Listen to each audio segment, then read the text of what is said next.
Hello, in this video I'd like to talk about acid-base indicators. So, what is an acid-base indicator?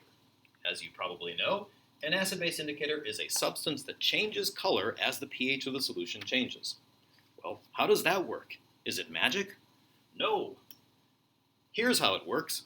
An acid-base indicator is a weak acid, as indicated by the formula HIN, which is a generic formula for a weak acid. As we know, it undergoes ionization to form the hydrogen ion and the conjugate base, IN-. Well, here's the trick. The acidic form and the basic form are different colors, so that when it goes from the acidic form to the basic form by ionizing, we observe a color change. We can write out an equilibrium expression for the ionization of the weak acid. It is simply H plus times IN minus over HIN.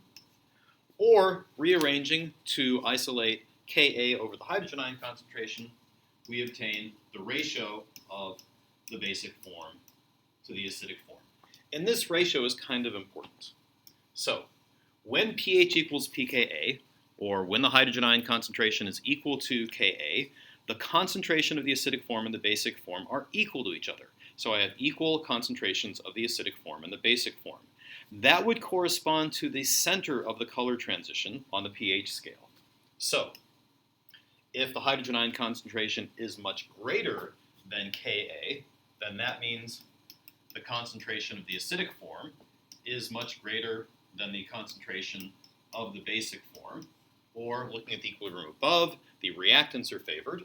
So we would observe the color that corresponds to the acidic form. On the other hand, if the hydrogen ion concentration is much less than Ka, that would mean that the concentration of the conjugate base is much greater than the concentration of the acidic form, and we would correspondingly see the color of the basic form. I don't know of any indicators that turn from green to purple on going from acidic to basic conditions, but that would be pretty cool, wouldn't it? Anyway, so that raises the question, at what point can we observe the color change from that of the acidic form to that of the basic form? Well, when the ratio of the concentration of the basic form to the acidic form is no less than 1 to 10, meaning that the concentrations are within an order of magnitude of each other, that's when we can observe the color change.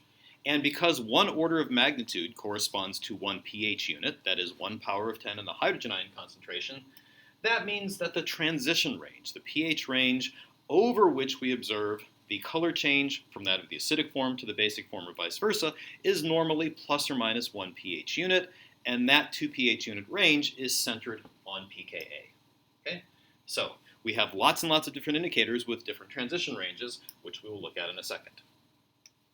Before we do that, though, let's take a look at exactly what's going on here. Here's an example of a very common acid-base indicator which we've used several times, namely phenolphthalein.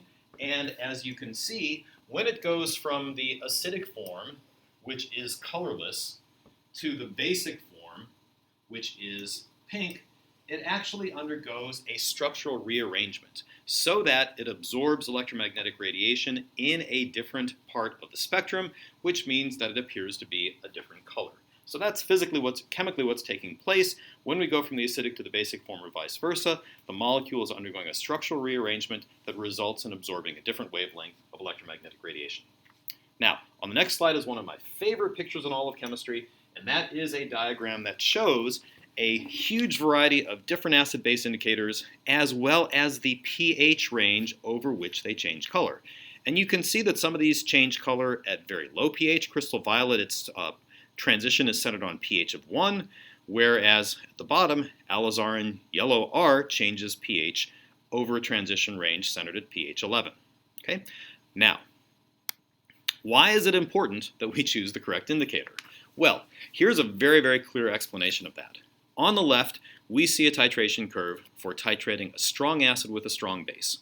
Volume of sodium hydroxide solution is on the x-axis, pH is on the y-axis, and we see the shape of the titration curve that we are very familiar with.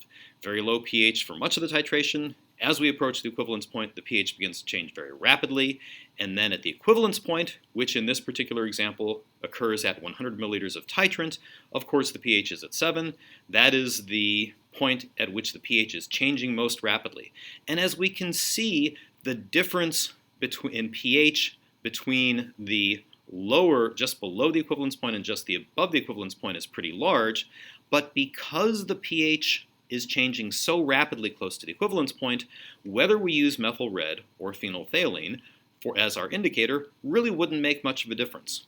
As you can see, methyl red changes color from about pH 4 to pH 6. It's red below pH 4, it's yellow above pH 6. That would be a perfectly fine indicator for this titration. Phenolphthalein, which is colorless below pH 8 and pink above pH 10, also would be a perfectly acceptable indicator for this titration. In each of these cases, these would change color right at the equivalence point. But suppose we were to carry out the titration of a weak acid with a strong base, like we did in our lab. As you recall, the titration curve looks very different. Here we see that because the pH is changing not quite as rapidly near the equivalence point, if we were to use methyl red as our indicator, that is, one that changes color between pH 4 and pH 6, it would change color dramatically before the equivalence point is reached, giving us a horrifically inaccurate titration result.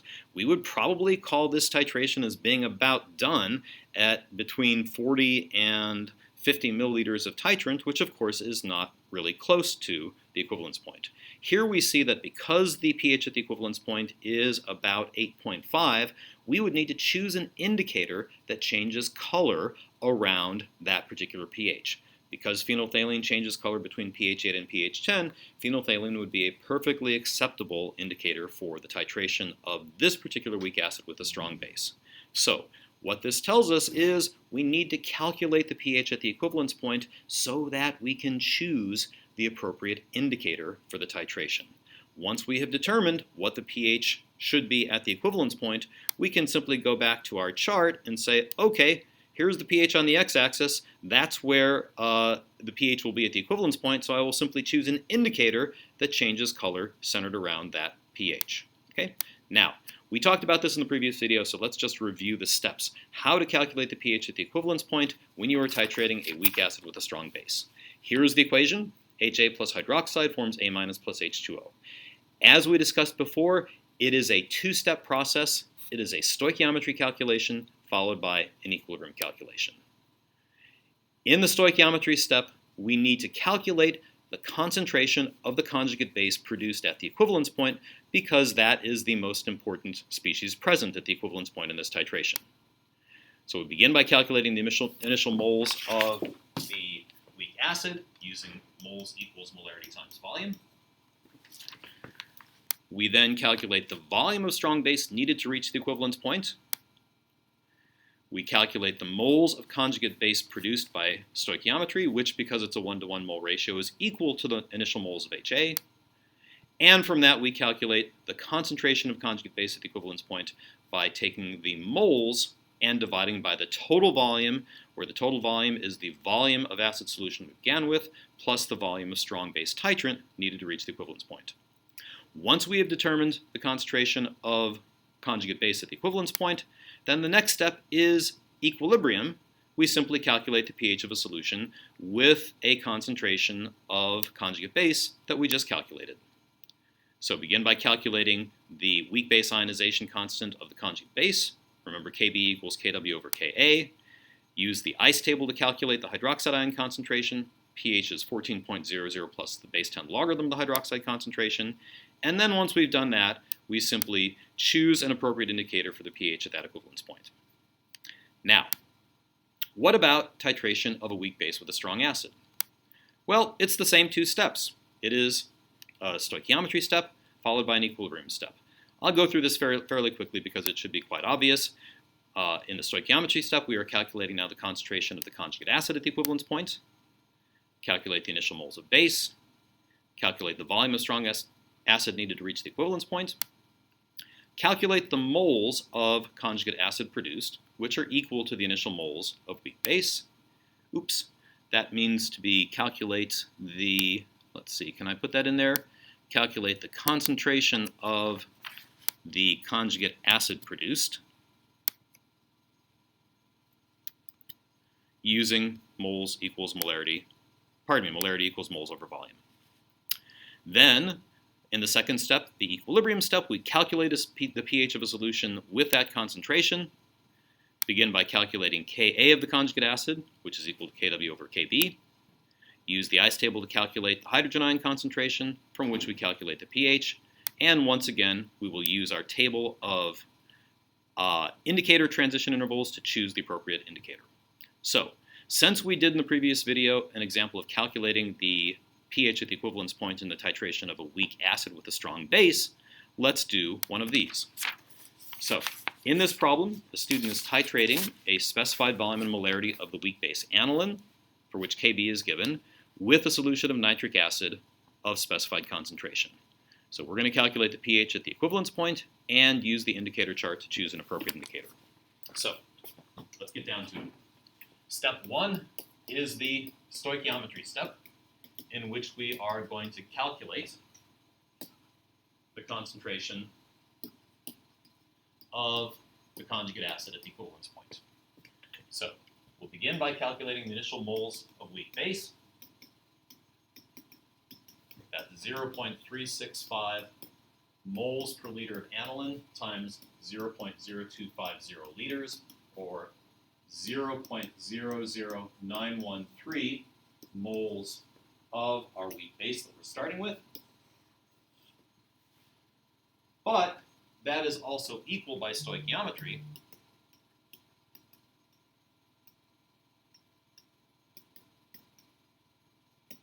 to the moles of strong acid we need, 0.00913 moles of nitric acid needed, and it's also equal to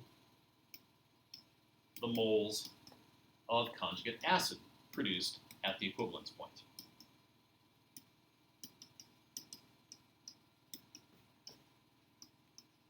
Okay, I know this should be quite obvious. I'm simply belaboring this to indicate that it really is a one-to-one stoichiometry. Now, we calculate the volume of nitric acid needed in order to reach the equivalence point, and that's moles divided by molarity. So 0.00913 moles of nitric acid divided by the molarity specified in the problem, 0.0280 moles per liter, or 0.0326 liters of nitric acid solution required for the titration.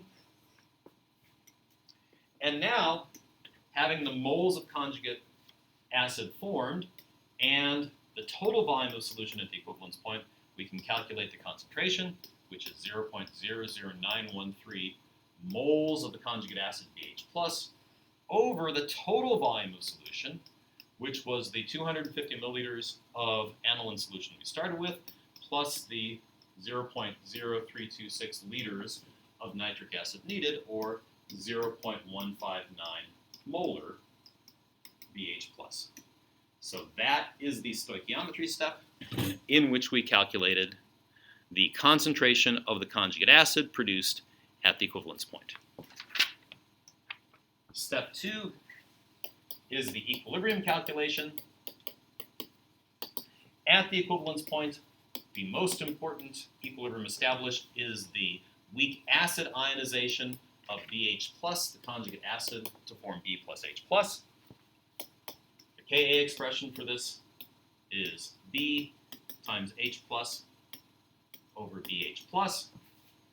We'll call that X squared over the initial concentration of BH+, which we just calculated in the stoichiometry step, minus X. Well, that's equal to Kw divided by Kb for the weak base aniline, 1.0 times 10 to the negative 14th over 3.8 times 10 to the negative 10th, or 2.6 times 10 to the negative 5th. So, to calculate the pH, we solve for X, which is the hydrogen ion concentration, the square root of the product of the initial concentration of the conjugate acid times the Ka value, or 2.0 times 10 to the negative 3rd molar.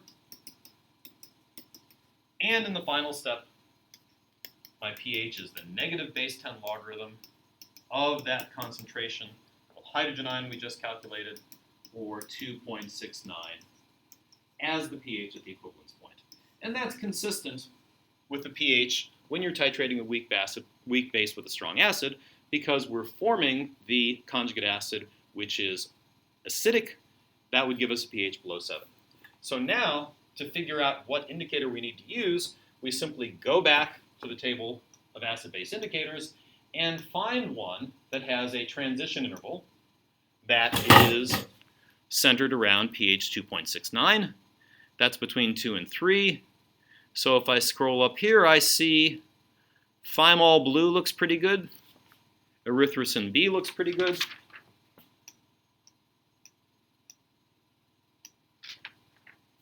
So my indicators could be thymol blue or erythrocin B. So that, in a nutshell, is acid-base indicators. In our next video, we'll talk about buffers.